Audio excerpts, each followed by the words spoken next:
በአንድ አይነት ሙያ ውስጥ በህይወትህ እንዴት ገብተህበት እንደምትሳተፍ አታውቀውም። በኋላ ነው ለካስ ጀምሬዋለሁ የምትለው። እኔ በአንድ ወቅት በትምህርት ሚኒስቴር በስኮላርሺፕ ክፍል እየሰራው ያለ አንዱን ቀን በዓሉ ግርማ እዚህ ዝም ብለህ ከቢሮክራሲ ስራ ጋር ጊዜን አታባክን፣ አሁን በስኮላርሺፕ ለምትሰራው ስራ ሀገሪቱ በርካታ ሰዎች አሏት፣ ለአንተ ተፈጥሮ የኛ ሙያ ነው የሚስማማህ አለኝ። እሺ እውነትህን ነው አልኩና መልቀቂያ እንዲሰጠኝ ላለውበት ትምህርት ሚኒስቴር ማመልከቻዬን ጻፍኩ። እዚህ ላይ አንድ ኢንተረስቲንግ ነገር ልጨምርልህ። ጥሩ። የትምህርት ሚኒስቴር ምክትል ሚኒስትር ማመልከቻዬን አይቶት ለምን ትሄዳለህ? እኛ እንፈልጋለን፣ እድገትም አስበንልሃል አለኝ። ከዚህ ሰውዬ ጋር ጥሩ የሥራ ጊዜ አሳልፌያለሁ። በባህሪው እዚህ ጋር ብቻ አበሻነቱን አየውበት። በውሳኔ እንደጸናው ሲያይ ጊዜ በጻፈልኝ የመሸኛ ደብዳቤ ላይ ያሰብንለት እድገት የሌለ መሆኑን እናስታውቃለን ይላል። ሳኩ። አየልኝ ማስታወቂያ ሚኒስቴር ሂጄ እድገት ታስቦልኛል ጨምሩልኝ ብዬ እንዳልወተውት መሆኑ ነው። ገባኝ። በየደበት ይቆርቁረው የታባቱን አይነት ነገር ናት የክቡር ሚኒስትሩ ደብዳቤ። ገብቶኛል። እኔ ግን እየታዘብኩት ከበዓሉ ግርማ ጋር ስራ ጀመርኩ። ከበዓሉ ጋር መስራት ማራኪ ነው።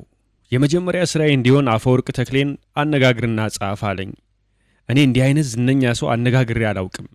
ስለምፈራ ተወኝ፣ አንተው እንደለመድከው ሂድና አናግረው አልኩት። እኔም አብሬ ሄዳለሁ አለኝ።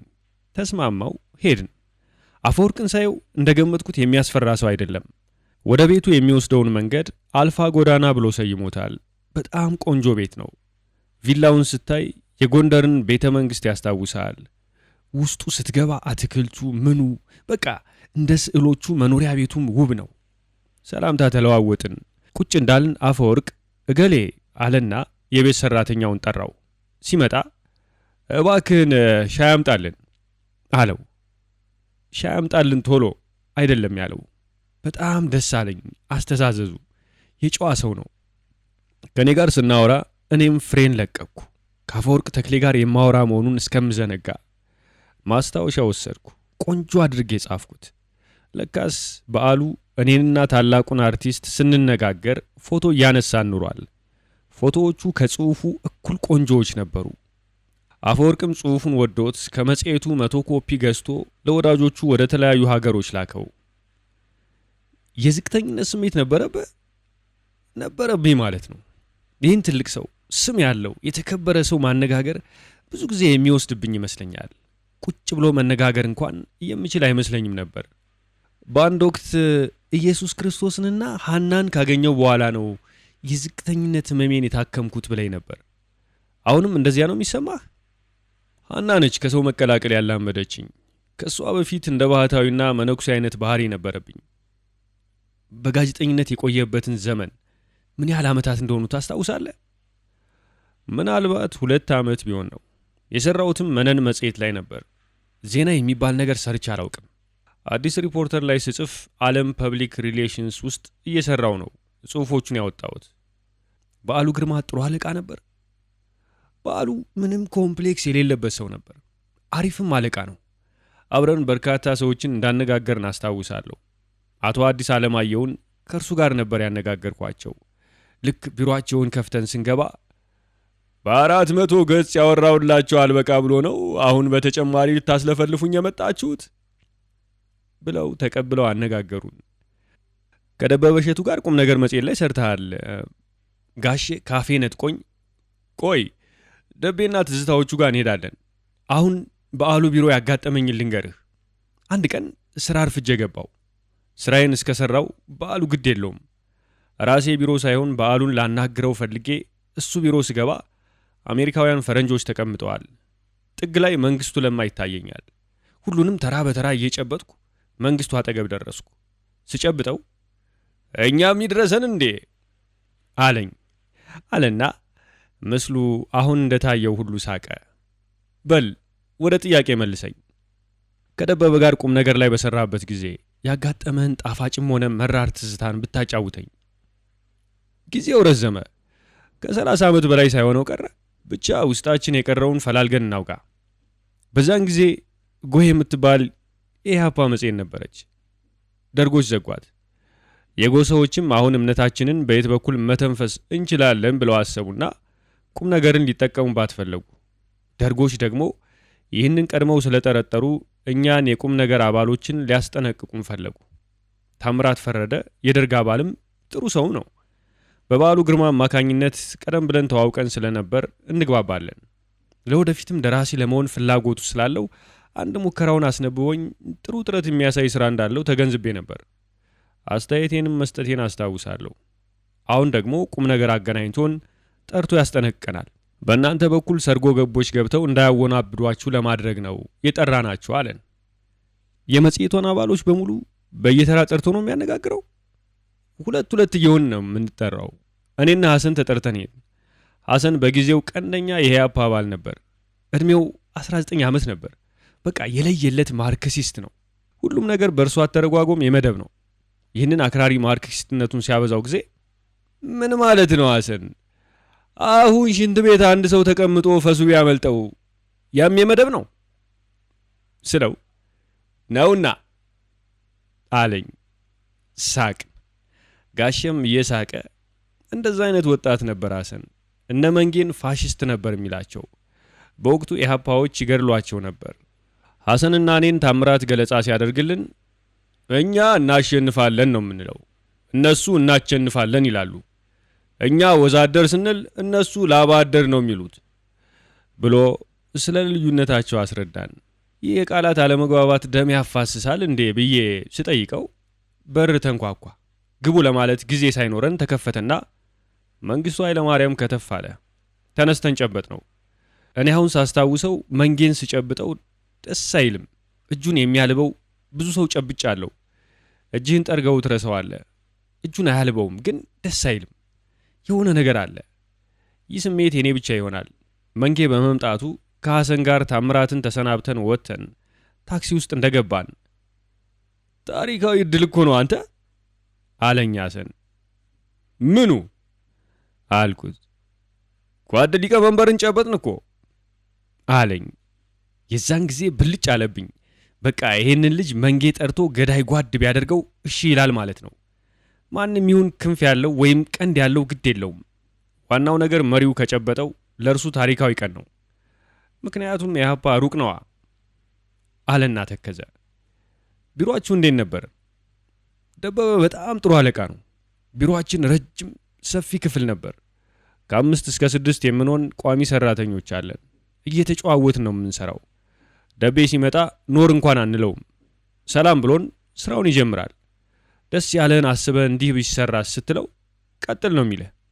እኔ እንደርሱ አይነት አለቃ አጋጥሞኝ አያውቅም አለና አስተዋለኝ። መዳፎቹን ወደፊት ዘረጋና የምንጨዋወተው በሕይወት ዙሪያ ስለሆነ ለወደፊትም ለመጻፍ የምታስብ ወጣት ደራሲ ስለሆንክ ገጸ ባህሪያትን እየጨማመርን እናውጋ አለኝ። ማለፊያ አልኩት። አንዲት በዚያን ጊዜ የማውቃት ቆንጂዬ ልጅ ነበረች። ወፈር ያለች ደስ የምትል የደርግ አባል ፍቅረኛ ነበራት። ከእርሱ ጋር ያሳለፈችውን ሕይወት ስታጫውተኝ በጣም ነው ያዘንኩት። ድሮ በሼክስፒር ሥራዎች ውስጥ ያነበብኳትን ጥቅስ ያስታውሰኛል። አክሊል የደፋች ጭንቅላት ምንጊዜም ተመችቷት አትጋደምም ይልሃል። ያልኩ ልጅ ቁንጅናዋ ብቻ ሳይሆን ተፈጥሮዋ ግልጽና ማራኪ ባህሪን ሰጥቷታል። ከኔ ጋር ሽርክ ነን። ገጠመኟን ታጫውተኛለች። የደርግ አባሉ አንድ ቀን አቅፏት ይደሰታሉ። ሌላ ሰውዬ ደግሞ ነበራት። አንድ ቀን ከላዩ ላይ ሁኜ ወደ ታች ሳየው መልኳ አስቀያሚ ነው። አንሶላውን ሳብ አድርጌ ፊቱን ሸፈንኩና ደስታዬን ቀጠልኩ አለችኝ። እንዲህ አይነት ልጅ ነበረች። የደርግ አባሉ የሚያወጣት ራሷ ቤት ነበር። አፓርታማ ላይ ነው የምትኖረው። ወደ ቤት እንደገቡ ክፍሉን በመቀጠል ቦርሳዋን ይፈትሻል።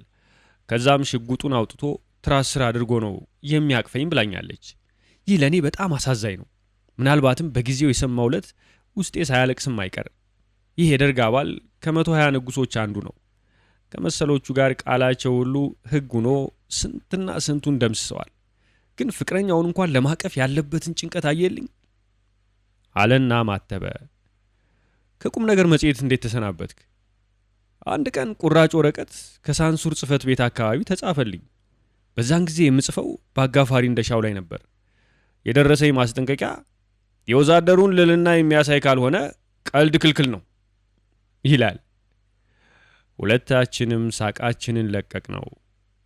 ለካ ሞትና አጋፋሪ እንደሻው ውስጥ ቀልድ ነበር። ወዛደር አይደሉም እሳቸው። እኔም በባህሪ ልክ እንደ አባቴ ቶሎ እቆጣለሁ። እግዜርም አትታሰር ሲለኝ ለደቤ ለቅቄ መውጣት እንደምፈልግ ነገርኩት። ሂድ አለኝ። ወጣው። በወሩ ቁም ነገር መጽሔት ተዘጋጅ። የአባሎቻችሁ መጨረሻስ? ደበበ እሸቱ አሁንም በሕይወት አለ። ፍጹም ምጽዋ ታየ ተባለ። ሐሰን ተረሸነ።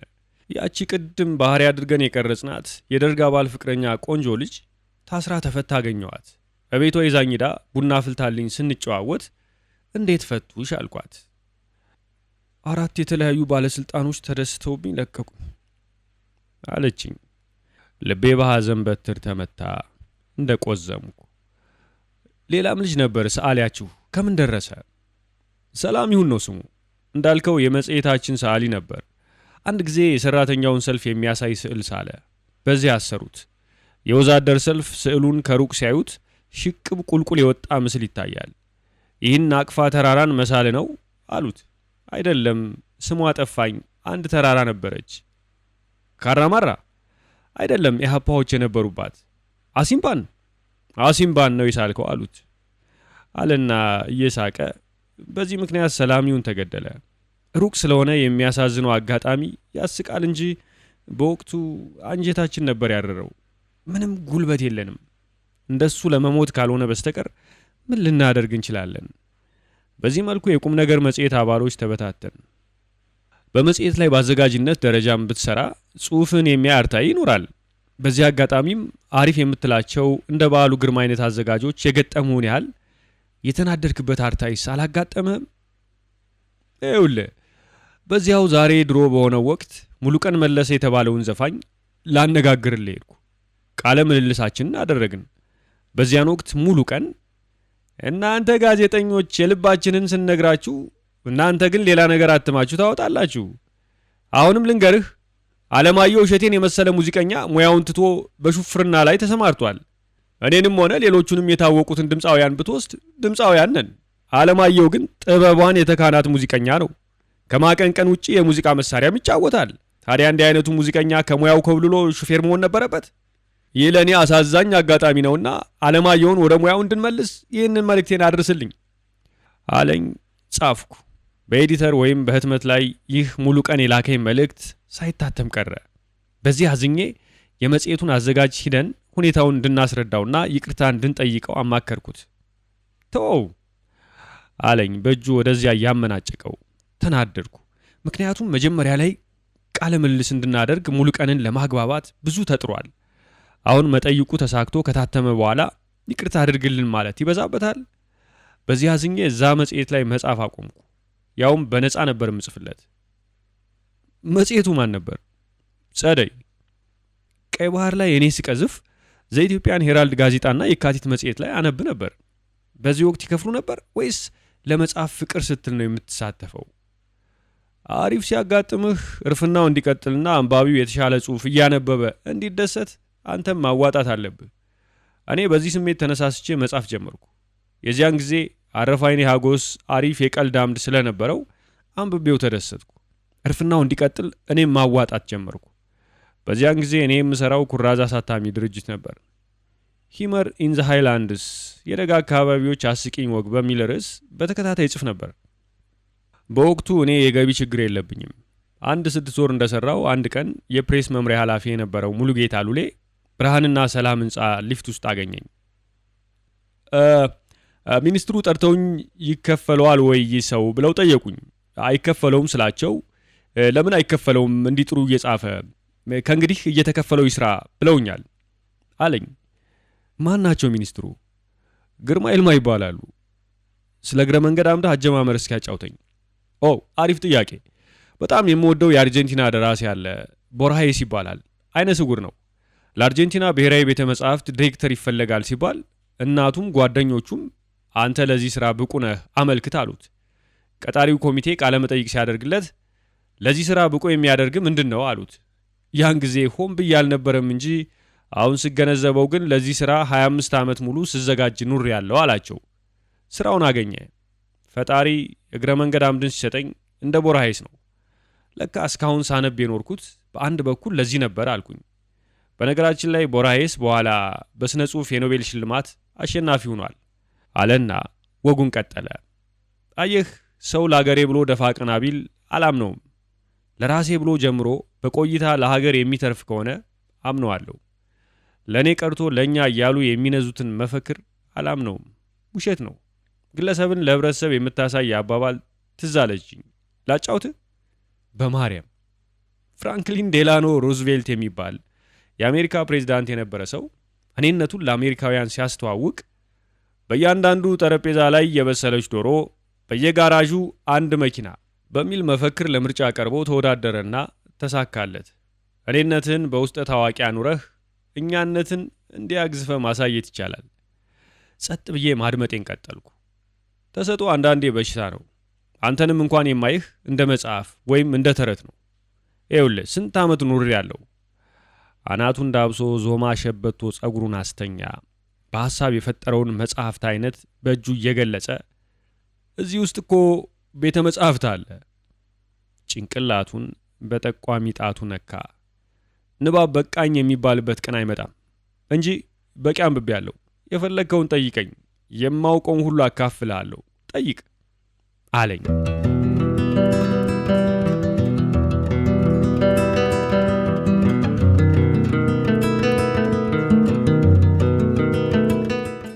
ይህንን ቃለ ምልልሳችን ስናደርግ አዲስ ዘመንና ሄራልድ ላይ በሳምንት አንዳንድ ቀን እየጻፍክ ነው።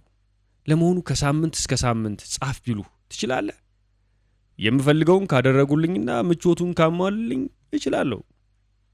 አንባቢዎችህ በአካል አግኝተው ያውቃሉ? አሁን ወንድማችን 5፣ 6፣ 7 አምጥቶ እንድፈርምለት እንዳደረገኝ ሁሉ ከአንባቢዎቼ ጋርም እንገናኛለን። ጎልማሶች፣ አዛውንቶች፣ ወጣቶች፣ ልጃገረዶች አጋጥመውኛል፣ ይጨብጡኛል፣ አድናቆታቸውን ይገልጹልኛል። አንዷን ላውጋ። ሲቲ ሆል ቁጭ ብዬ ያንተን ፀሐይ የምትመስል ልጅ መጣች። አኳኋኗን ሳየው እንደወደደችኝ ከገጽታዋ ተረዳው። ተነሳውና ሳምኳት፣ ተሳመችልኝ።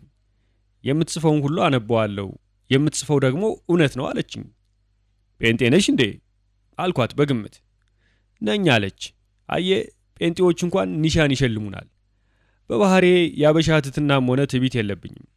ስለዚህ ቆንጆ ሐሳብ ጆሮዬ ስለሚሰማ የምጽፈውም ቆንጆ የሆነው ለዚህ ይመስለኛል። ደግሞ ይህንን ስል መጽሐፍን አክብደህ እንዳታየው፣ ምንም ማለት አይደለም። ገበሬ ይበልጣል ቆንጆ የሚያበቅል፣ ሐኪም አለ፣ መምህር አለ እያልክ ትሄድና በመጨረሻ ደራሲ ጋር ትደርሳለህ። ደራሲነት እኮ ጌጥ ነው፣ ውበት ነው። በጸሐፊነትህ የተተናኮለ አጋጥሞ ያውቃል? አዎን፣ አንድ ጊዜ ትዝ ይለኛል። ከኔ ቤት የ5 ደቂቃ መንገድ ሄጄ የምጠጣባት ቤት አለች። እቤቴ እህል ባልበላ እንኳን እዛም መገባለሁ። አንድ መልከ መልካም ሰው መጣ። በቀይ ፊቱ ላይ ጥቁር ጢም ያለው መነጽር ያደረገ ጠጋለኝና ከእርሶ ማወቅ ስለምፈልግ ነው ብሎ መጠየቅ የሚፈልገውን ነገር አነሳ። ኮተታም ነው። እኔም ተገቢውን መልስ ሳይሆን የመጣልኝን ሰጠሁት። ድጋሜ ልጠይቅ ሲል ዝጋ አልኩት። አስታውስ፣ የቤቱን መቤት እኔን እየጠበቀችኝ ነው። ችክ አለብኝ። ተነፋ አልኩት።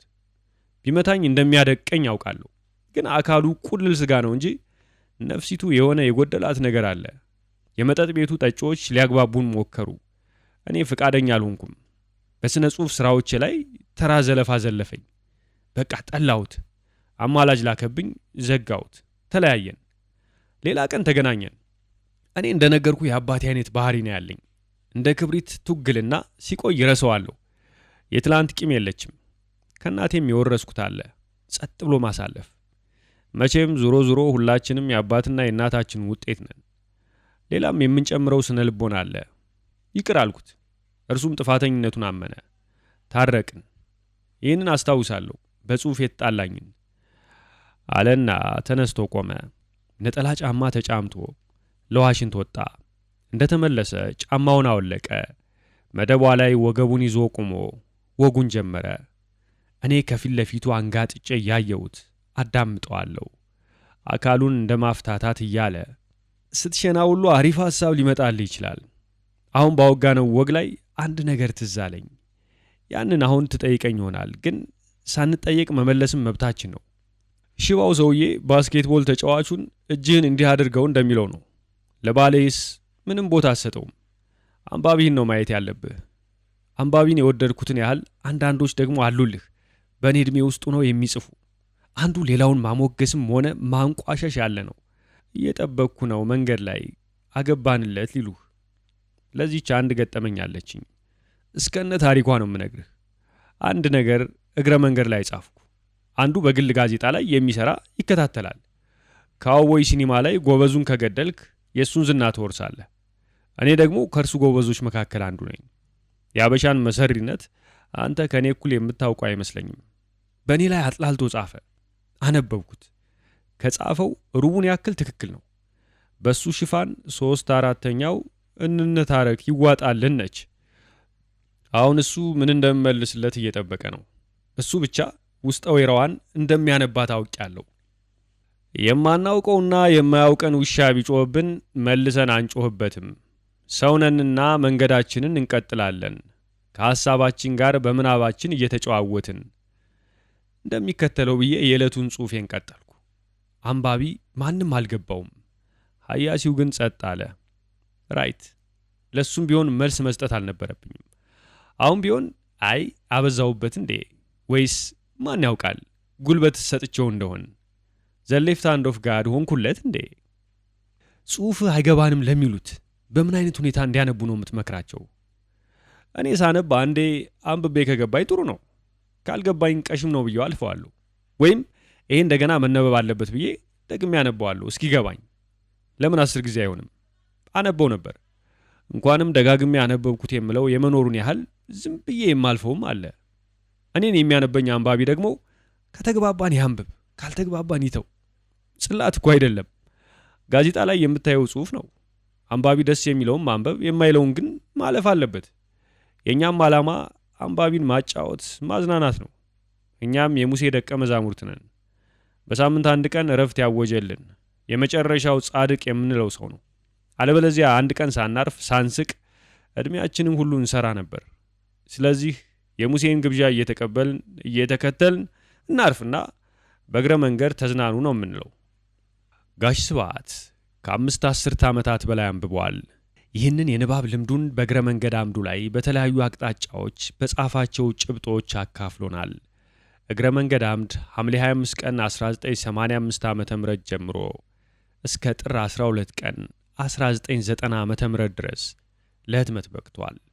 በዚህ ዓመት የኢትዮጵያ ፕሬስ ድርጅት ባካሄደው ዓመታዊ ግምገማ አንዳንድ አምዶች ለውጥ ተደረገባቸው። እግረ መንገድም እስከ ወዲያኛው እንዲታጠፍ ተደረገ። በዚህ ስብሰባ ላይ ስለነበርኩ ይህ ዜና አስደንግጦኛል። በሕይወቴ አብረን በልተናል፣ ጠጥተናል ከምላቸው ሰዎች ጋር በድንገት ተለያይተናል። በዚህ ወቅት ደነግጣለሁ። አብረን አስበናል ብዬ ከማምነው ሰው ጋር መለያያ ጊዜያችንም ሳይታሰብ ደረሰ። ይህ አሳዛኝ ዜና እኔም ብቻ ሳይሆን ተሰብሳቢውን ሁሉ አስደንግጧል። ከቤቱ ደረሰ ተክለወልድ የተባለ ጋዜጠኛ ለምን እግረ መንገድ ታጠፈ ሲል ሰብሳቢያችንን ጠየቀው። ሰውየው ጎበዝ ደራሲ ሊሆን ይችላል፣ ነገር ግን በዲሲፕሊን ጉድለት አምዱ እንዲታጠፍ ሆኗል ሲል መድረኩን በመምራት ላይ ያለው ሰው ገለጸና ሌሎች ጥያቄዎችን ሳይቀበል ውይይቱ በሌላ ርዕሰ ጉዳይ ላይ አተኮረ። በሐሳቤ ጋሽ ስብሐት መጣ። በአንድ ወቅት በእግረ መንገድ ላይ ስናወጋ አንድ ማጂሻን መጥቶ ከዕድሜ ላይ 20 ዓመት ቀንሶልኝ ከዛሬ ጀምሮ የአዲስ ዘመን ጋዜጣ ዋና አዘጋጅ ነኝ ቢለኝ መጀመሪያ የምወስደው እርምጃ ምን መሰለህ አለኝ። ምን ታደርጋለህ? እርምት ክፍል ፕሩፍ ሪደርስ ሰራተኞችን በሙሉ ሰብስቤ ትምህርት ቤት አስገባቸዋለሁ። ለምን መሰለህ? ያሳመሩልኝ መስሏቸው ያላልኩትን እያሉ ያበሳጩኛል አለኝ። ከዚች ትንሽ ብስጭትም ተገላገለ። አንድም ቀን እርምት ክፍል ሂዶ ለምን እንዲህ ታደርጉብኛላችሁ ሲል ግን አልሰማሁትም። በሳምንታዊ የጋዜጣ ግምገማ ላይ እርስ በርስ በግልጽ ድክመታችንን አንዱ ለሌላው ስናሳይ እግረ መንገድን የሚገመግመው ጎልማሳ ግን ሁሌም ለሥራው አክብሮቱን ይቸረው እንደነበር ትዝ ይለኛል። ከፍተኛ አንባቢያንም አምዱ እንደነበረው አንዳንድ ሰነዶች ይጠቁማሉ። ጋሽ ስብሐት የአምዱን መታጠፍ አልሰማም። እኔም አልነገርኩትም። በሚቀጥለው እሁድ ጓደኛዬ ቤት ምሳ ተጋብዘን አብረን እንውላለን። እንዴት ልነግረው እንደምችል ሳብሰለስል ጓደኞቼም አለመንገሩን መርጠው በዝምታዬ እንድጸና መከሩኝ። ከኔ ይልቅ ደምሴ ጽጌ ውብ በሆነ መልኩ እንደነገረው ፀሐይ አጫወተችኝ። ተደሰትኩ። ደምሴ፣ ጋሽ ስብሐት፣ ዛሬ መጥፎም ጥሩም ዜናዎች እነግርሃለሁ። ከጥሩ ዜና አልጀምርልህ። ትኩሳት ዛሬ ገበያ ላይ ውሏል። ይህ ድንቅ ዜናዬ ሲሆን፣ አሳዛኙ ደግሞ እግረ መንገድ ታጥፏል አለው። በዚህ ውብ አቀራረቡ ደምሴን ሳገኘው አመሰገንኩት። በዚያ ሰሞን ቅዳሜ ቀን ተረስ ሰፈር ሄድኩ። ዜና ስብሐት ምሳ ጋበዘችኝ። ከጋሼ ጋር ከተመገብን በኋላ መጨዋወት ጀመርን። የዛን ዕለት ጋሼ ለለውጥ ያህል ጠጅ ነበር የሚጠጣው። አጠጣጡ እንደተለመደው በውሃ እየበረዘ ነው። ለጠጅ ውሃ አስፈላጊ ነው እንዴ ስል ጠየቅኩት። ለእኔ አሁን ጣዕሙን ስለማልወደው በውሃ ሸኘዋለሁ አለኝ። በተለያዩ ርዕሰ ጉዳዮች ስንጨዋወት ቆይተን ስፈራ ስሸር አቆይቸው የነበረውን እግረ መንገድን አነሳው።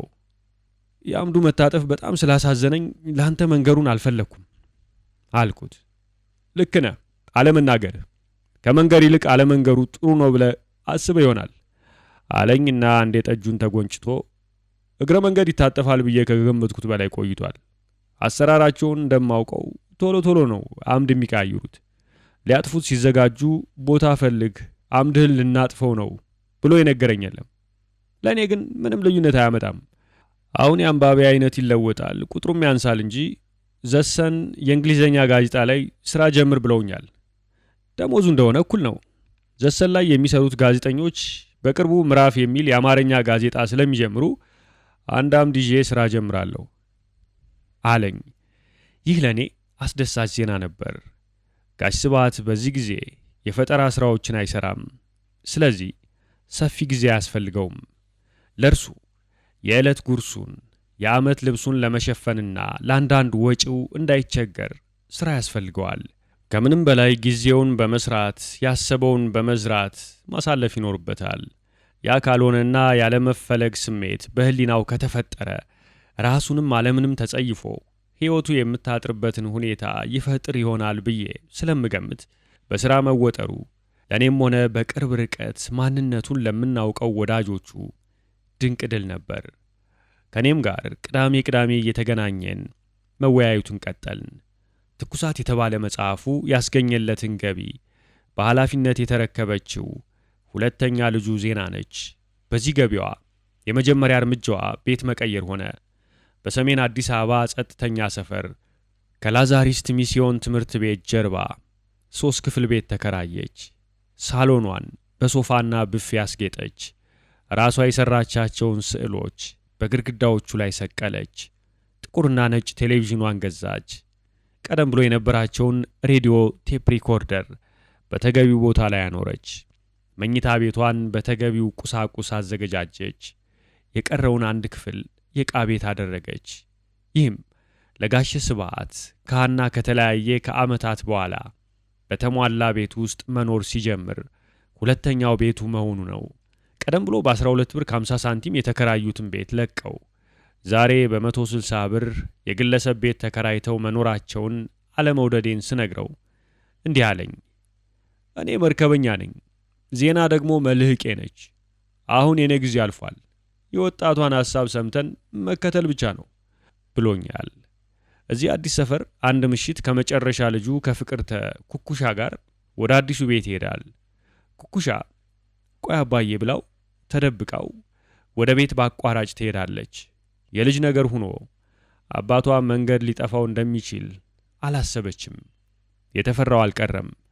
ጋሽ ስብሐት መንገዱ ጠፋው። በተቻለ መጠን የመርሳት ባህሪውን ተጋትሮ ለማስታወስ ሞከረ። አልቻለም። ሌሊቱን ሲዞር አድሮ ሲነጋጋ ራስ ደስታ ዳምጠው ሆስፒታል አካባቢ መገኘቱን ዜና ነች አጫወተችኝ። ሳምባ በሽታ ያዘው። በታናሽ ወንድሙ ዶክተር ተወልደ ብርሃን አማካኝነት ቀጨኔ መድኃኔዓለም ቤተ ክርስቲያን አካባቢ በሚገኝ እናት ክሊኒክ ተኛ።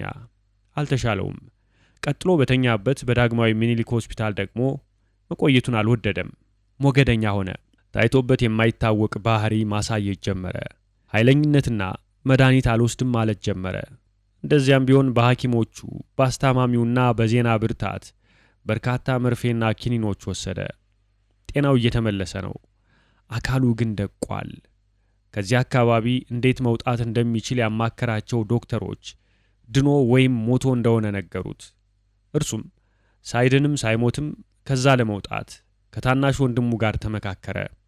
እስከሚድን እሳቸው ጋር ለመኖር ለዶክተሩ ቃል ገባላቸው። በዚህም ዶክተር ተወልደ ብርሃን ተስማምተው አስፈላጊውን እገዛ ሊያደርጉለት ዘነበ ወርቅ ሆስፒታል አካባቢ ወደሚገኘው ቤታቸው ወሰዱት። ጤናው መመለስ ጀመረ። ተመላልሼ በጠየቅኩት ወቅት ሁሉ ማስተዋሉና የአካሉ ብርታት እየጨመረ መምጣቱን ተከታትያለሁ። ሙሉ በሙሉ ሲድን ወደ ዜና ተመለሰ። ኩኩሻ አክስቷ ወይዘሮ ማርታ ገብረ እግዚአብሔር ቤት መኖር ጀምራለች። ዜና የላዛሪስት አካባቢ ኑሮዋን ተያያዘችው። በተለመደው ፕሮግራሙ ተገናኝተን ስንጨዋወት እንዲህ አለኝ። ተወልደ ከሆስፒታል ወደ ቤት ወሰደኝ። ቆይቼ መዳን ሲጀምር እየመጣ ያጫውተኛል። አንድ ቀን ስማ እንግዲህ ስብዓት አለኝ። እኔ ከዚያ ሆስፒታል ያስወጣውህ እዚህ ቤትህ ሙት ብዬ ነበር። እኔም ሆንኩ ዶክተሮቹ መሞትህን ነበር ያመንነው። አንተ ግን የሆነ ነገር አለህ፣ ድነሃል።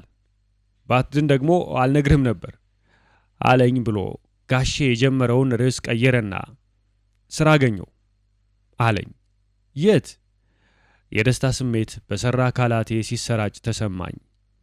በቀደም ዕለት እፎይታ ቢሮ ሂጄ ተስፋዬ ገብረአብን አገኘሁትና አሁን ጤናማ ሆኛለሁ። በዚህ ጊዜ በጣም ያስፈለገኝ ስራ ነው ብዬ ሳልጨርስ እዚህ ጀምራ አለኝ። ትልቅ የምስራች ነበር። ተደሰትኩ።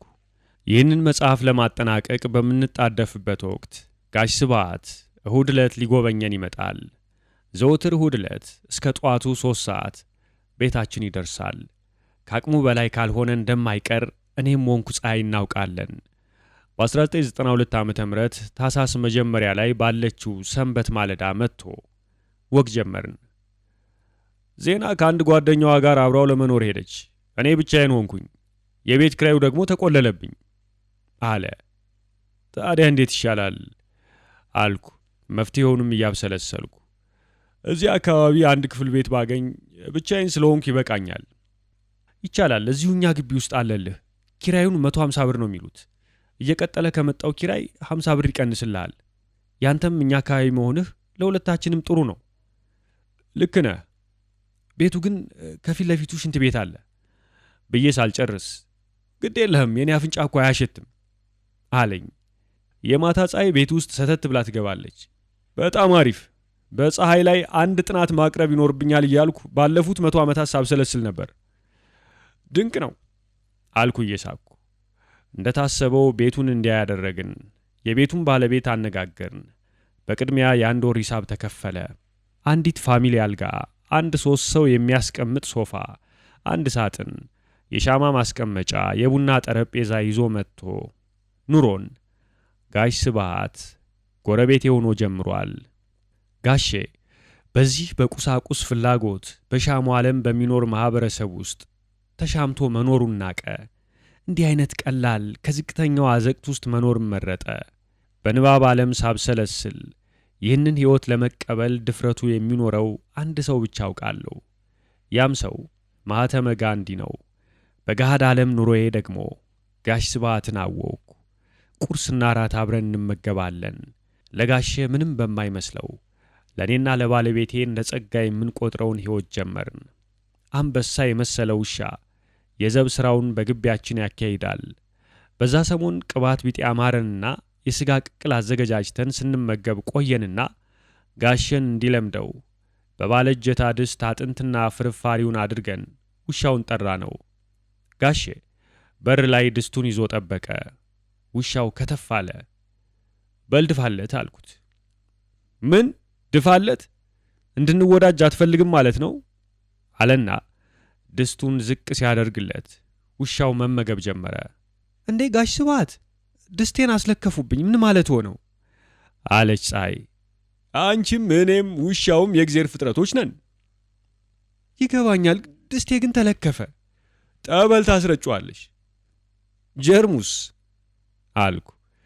የጎንዮሽ እያየን ውሃ ፍልተን እናጥዋለና አለ።